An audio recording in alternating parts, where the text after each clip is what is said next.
Yeah. How have the guys responded in practice since They've Friday? been great. Obviously, we got back probably about 4, so Saturday was off, and then practice yesterday. How's Peyton doing? He's doing okay. He didn't practice. You think he'll play Tuesday? I don't know. We'll see. What would you do lineup wise if you can't go? Should Price go in there probably? Price or Logi?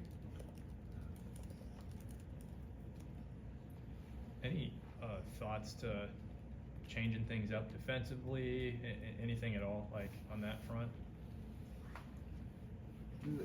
We're always changing things up defensively. We're mixing man and zone, we're mixing ball screen coverage, we're mixing pressure, we're mixing aggressive versus contain. So that's constant. When you go to like, excuse me, zone in a game or, full court pressure, how much of that is pre-planned before the game versus just like feel of how things are going? It's typically a game adjustment. Okay. Yeah. Something's not working or something we think might work. Occasionally we think, we're going to try something that we think will work against that team at some point. But, most of the time it's, how the game is going.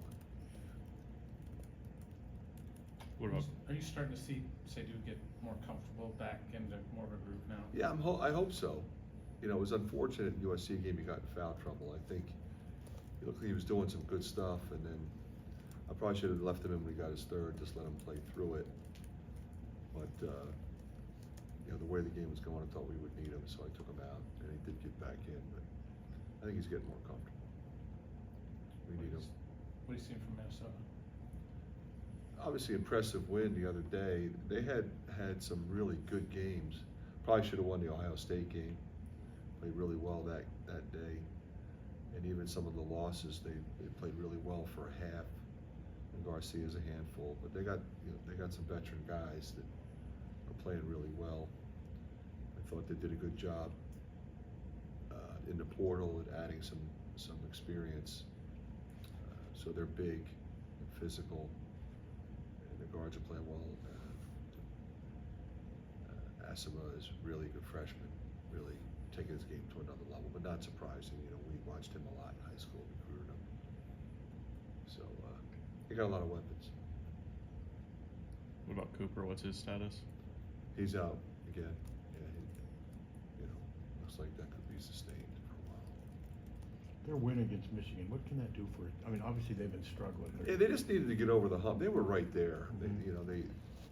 You could see it coming for them, because I think what you saw was a team continuing to play hard, to compete, to play together. And a lot of times, when a team is struggling, it's because they don't have what they need. That team has enough guys that can score. They have enough veteran guys. They have enough depth, and got a good coach. So, they stayed together, and you give them credit. That's what this league is. You got to stay together. You got to keep fighting. Peyton got banged up a couple times. Is it the shoulder that's the issue now? Well, it's the shoulder and his leg. Yeah, it's both. Going from a big win against Nebraska, a couple of road losses, kind of the ebb and flow, the up and down. How do you maintain confidence in your team throughout that? We always do. We don't get too emotional one way or the other. Can't. The season's too long. Teams are too good. We have a good team. We have good players. We have character. They'll be fine with that. You had mentioned ball screen coverage. Are you seeing issues more? It was with the hedging, with the tag man? Where are you seeing? Well, when you're breaking down, it's usually a combination of all of it. So there's a couple things you can do. You can change how you play it. We just have to be a little more aggressive with it, and that can be dangerous too. Because they hit the slip guy or they hit the throwback guy. So it's not just what happens at the point of attack; it's what everybody does. When you say aggressive, you mean like almost how you played it against Washington State late, sort of like? Yeah, that we did the same thing. you know, in California. We did it both games. It was effective sometimes. Sometimes it works, sometimes that doesn't work either. You know, it also depends on, you know, how's the team shooting the ball, because if they move it, somebody's gonna be open anyway. You gotta be able to close out. So it doesn't really matter what happened at the point of attack, it's how you close out. You guys were on, basically it was like a 6-day road trip. Going through that for the first time with those two schools in the Big Ten, is that almost too long to be on the road, or does that matter? It really doesn't matter. I really think it's irrelevant. You fly out, you know, it's a slightly longer trip. You stay at a hotel, you go to practice, you put the game plan in, you go play the game. Go play the other game, come home. Wouldn't you rather play them back to back as opposed to making 2 trips out to LA during the course of a season? Yeah, you know, and sometimes you won't be able to because of class schedules. We have Rutgers, Maryland coming up. You know, we could you know, it's different. I mean, Rutgers isn't in the same town as Maryland, but you could stay east, but classes are in session, so we're gonna come back. We're on break, so we stayed out there.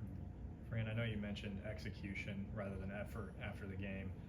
I guess, how do you shore that up? Is it just reps, continue Yeah. looking at film?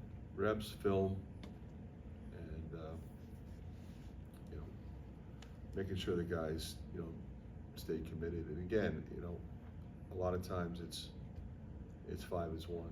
You know, you got to be connected, especially when teams running ball screen continuity stuff, or you know, anything with any level of sophistication, which everybody does in our league. So you have to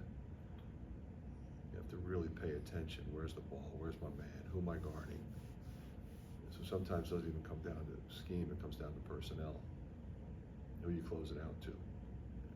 Closing out to Steph Curry, that's different than closing out to a guy who drives it all the time. He does both, but you know, we have guys in our league that do both. And we have guys that are bigger and guys that are smaller. So we got pretty smart kids who are usually pretty good at that. Are you disappointed with the way your guys rebound? We would like him to rebound better. I mean, we obviously started a small lineup, so it puts a lot of pressure on our perimeter players to rebound. You know, we traditionally started a big lineup. You know, we pretty much most of the time had a traditional 4-man. You know, we did play Connor there some out of necessity because of injury, and he did a really good job there, considering he was undersized. So, you know, it's just something we have to continue to focus on. All right, thanks, Coach. Oh, one more, last question. I was curious about that. Is that just like really trying to motivate the guys and get them to do more? Or I Well, guess what's that? It's that, but it's also, you know, technique. You know, finding somebody, putting a body on them, because you got to get inside. We got a lot of running rebounders in this league, and if you just turn and just let it become a free-for-all, then it's a problem. So you got to really be smart, and your guards have to rebound. And we've typically had guards that did rebound. We got to make sure that, you know, continue to do that. All right, thanks, Coach. Yep. Thanks, Fran.